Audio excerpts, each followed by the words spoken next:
Now, Good Morning Orlando again probes the mysterious world of the millennials to reveal how and what young America thinks. It's another spine-tingling journey into Yaffee World. Under the heading of Fair and Balanced, if you're hungry for a little bit of good news about Ted Cruz, Yaffee's got it. Yeah, I don't know if we can say that.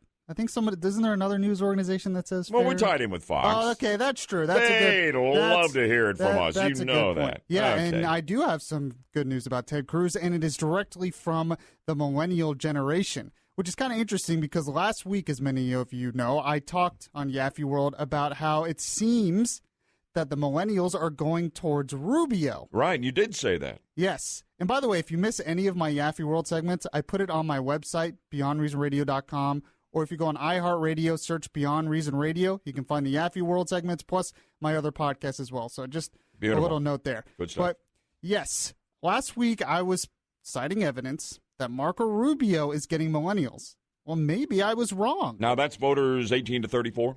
18 to 34. So, it kind of varies, but usually it's 18 to 34. Sometimes they say 18 to 29. Somewhere in that range. Usually it's 18 to 34. But maybe I was wrong. Really? Yeah. History is made, Yaffee. I don't like to admit that very much, even though I'm kind of happy about being wrong this time. That's actually the first confirmed case of Yaffee error in the history of the show. So you're happy about being wrong, and tell me what's right.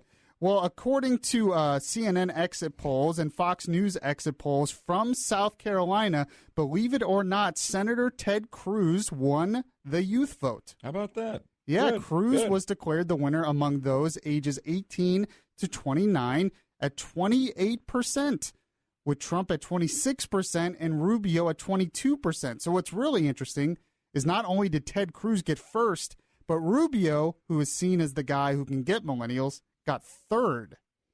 Now, a part of that might be the state. It's a much more conservative state. Yeah. So maybe they're going to go after someone more like Cruz. Now, this changes a little bit when you make the age range more older. So 17 to 44 and 45 and older, Cruz and Trump performed equally with 26% for those under 45. So if you expand it to the older generation, that's when Cruz and Trump do very well. But with millennials in South Carolina, it turns out that Cruz did well. I hope, Cruz backers, you feel a little better now after today's visit to Yaffee World.